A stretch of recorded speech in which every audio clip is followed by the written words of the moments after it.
No need to wait, kids. You need not switch channels. Sit back, relax, and join Kuya Bernard in this week's edition of Once Upon a Saint. Yes! Magandang araw po muli sa inyo mga kaibigan. Kami tuloy-tuloy na sa inyong mga tahanan. Ang iyong kapanalig na lingkod, si Brother Bernard Factor Canyaveral. Nag-aanyaya. Kami po ay samahan sa ating palatuntunang Once Upon a Saint! Yay!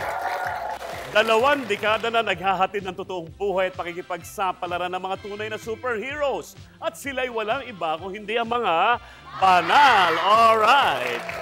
Kasama natin ang mga banal na kabataan mula sa Nagkaisang Nayon Elementary School. At tayo po ay narito sa kanilang parokya na kung tawagin ay San Isidro Labrador. Yehey!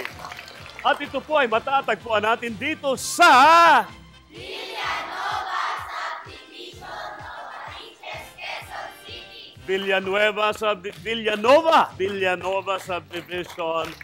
Novaliches, Quezon. Maraming salamat Father Alvin sa pagbibigay sa amin ng pagkakataon na makarating dito, makapag-shooting sa inyong parokya. Tanungin natin ang mga bata kung anong masasabi nila sa kanilang parokya. Unahin natin si Kuya. Kuya, ano masasabi natin sa ating parokya? Ang parokya namin ay malawak. Kapag pumupunta ako dito, nagkakasyang 50 hanggang 60 na katao. Wow! Talagang parang Joseph Estrada yung dating, Gumaganon talaga. Palakpakan natin si Kuya.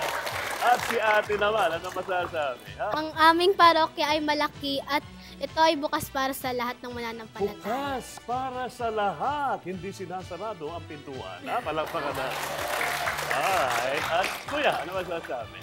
Ang aming simbahan ay puno ng pananampalataya. Tuwing pumapasok ko dito, nararamdaman ko ang pagmamahal ng Diyos. Kaya magpapari ka, Kuya. Yay! Maraming salamat. At syempre, ang kanilang kaalaman tungkol sa kanilang parokya ay nagmumula rin sa kanilang mga katikista. At narito po, ipakikilala ko po sa inyo ang nag-iisang si Rochelle Amag. Yehey! Magandang araw sa iyo, Rochelle. Uy, bumati ka naman sa ating mga tagapanood. Magandang araw po sa inyo. May kamukha kang artista. Sino po? Parang si Lisa Lorena. Di ba? Napakagandang bata. Katikista ka. Gaano ka nakatagal na katikista? 3 years na po. 3 years na? Ba't hindi ka nag-artista? Walang kumukuha sa'yo. Wala po eh. Hindi, joke lang. Pero sino ang naging inspirasyon mo at paano nga pumasok ka sa pagtuturo ng katekismo? Dati scholar po ako ng Diocese of Novaliches. Scholar ka? Yes po, nag-aral po ako sa Siena College. Ng catechism, yes. Ilan, matagal din? 4 years po. 4 years. So parang nag-madre na din po. Ay, bakit hindi ka nag-madre? Katikista po ako. Pero matagal-tagal ka nila nagtuturo. Yes, Kumusta naman? Ang sabi po nila at ang balita ko, mahirap na raw turuan ng mga bata ngayon. Medyo po. Bakit? Anong Lalo problema? na po sa epekto rin po ng internet, kung ano-ano po yung nakikita nila. Kaya yun po, kaya kailangan challenge sa mga katikista kung paano sila tuturuan talaga po. Oo. Pero paano mo napapaniwala sila na buhay ang salita ng Diyos? Sa pamagitan po ng mga stories. Mahilig po sila sa mga kwento. Kwento. Yes po. So kinikwento mo Yes po. ang tungkol sa buhay ni Jesus. Yes po. At nakikinig naman sila. Super. Ito ba mga estudyante mo? Yes po. Taas ang kamay ng mga estudyante ni Ma'am Rochelle. Wow! Kaya palang galing nilang magdasal. May palapakan natin si Ma'am Rochelle.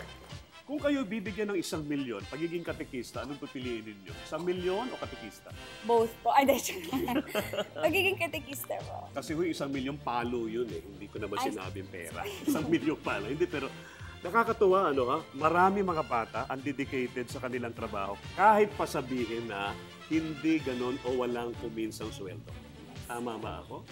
Diba? Kasi may volunteer catechist. Yes po. At saka meron naman full-time catechist. Kayo mo ba ay full-time catechist? Full-time catechist po. Ibig mo sabihin, wala ka ng panahon sa love life? Wala na po. Wala lang. Ilan taon ka na ba? 23 po.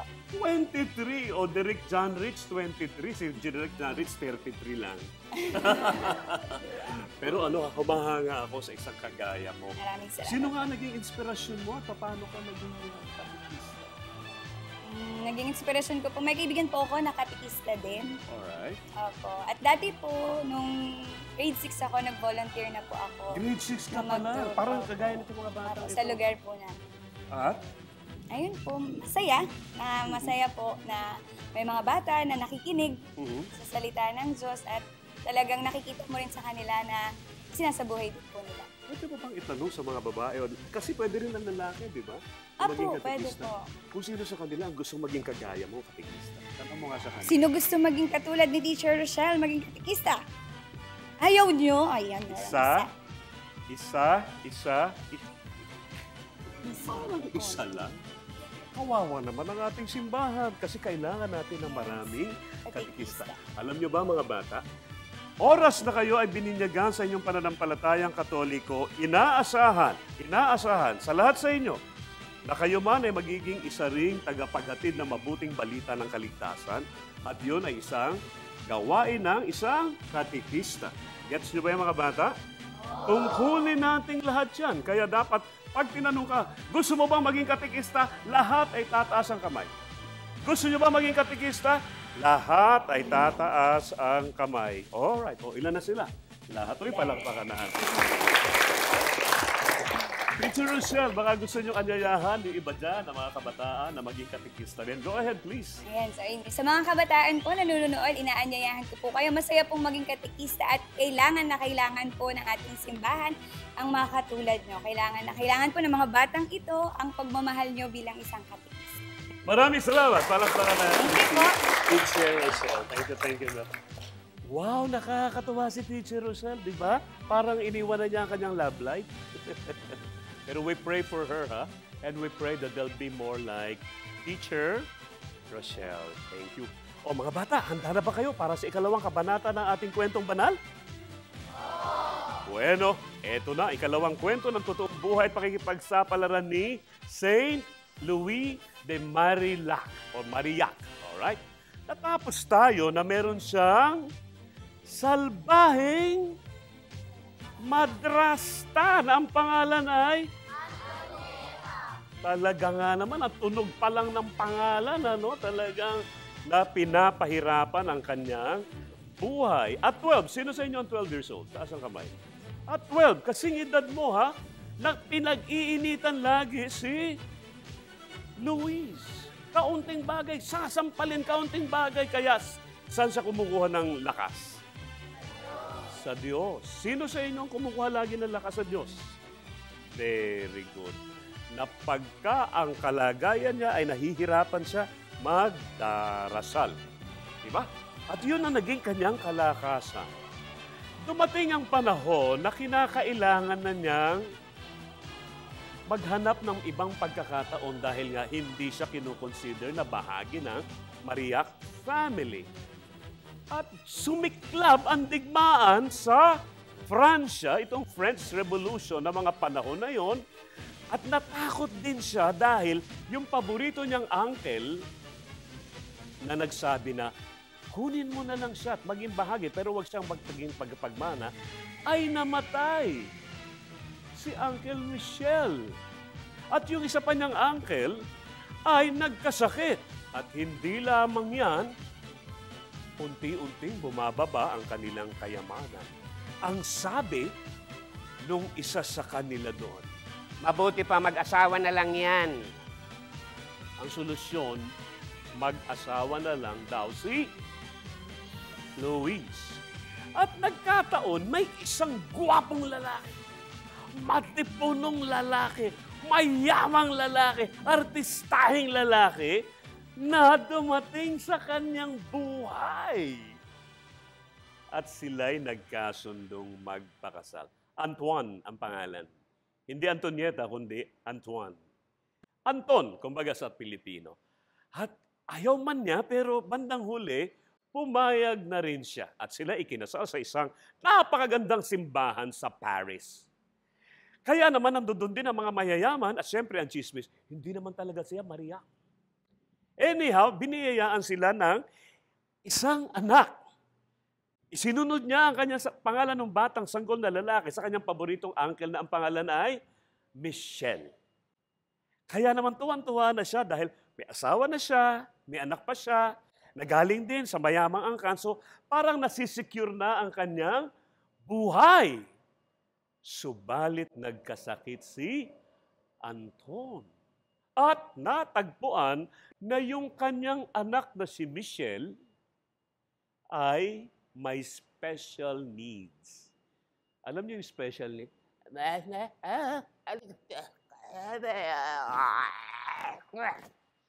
Special needs. Nung magkasakit si Anton, bedridden. Nag-aalaga siya ng asawa, laging nandoon lang, at meron siyang Mame! Sabi niya, Diyos ko, anong gagawin ko? Ganito ba ang magkaroon ng asawa at ganito ba magkaroon ng anak?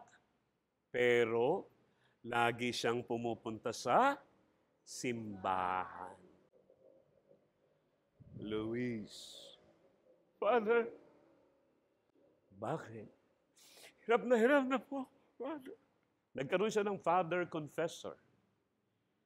Na doon niya ibinubuhos ang lahat ng sama ng loob niya.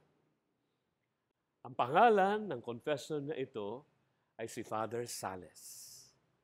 At siya ang founder ng mga Don Bosco, mga Bosconian. So, naging malagaan ang loob niya at yun ang parating nagpapatibay ng kanyang loob. Saint Francis de Sales. Subalit sa kanyang panaginip, ay may isa pang pari na dumadalaw sa kanya pag siya ay nagdarasal. Luis. Huh? Luis. Luis. May isa pang mukha. May isa pang pari. Luis. Sino kaya ang pari na yan? Gusto niyo malaman, mga bata? Sa susunod, aabangan natin ang paring ito na magpapabago ng kanyang buhay maliban kay Saint Francis de Sales. Ang totoong buhay at pakikipagsapalaran ni Saint Luis de Marillac. At bago tayo tuloy magpaalam mga kabataan, mga kaibigan, mga nanunood, iisa lamang ating habilin to always pray. And pray as a family because the family that prays together stays together. And a world that prayer is a world at peace. Lahat ng yan dito lamang sa Once Upon a Saint. Hey! Woo! All right!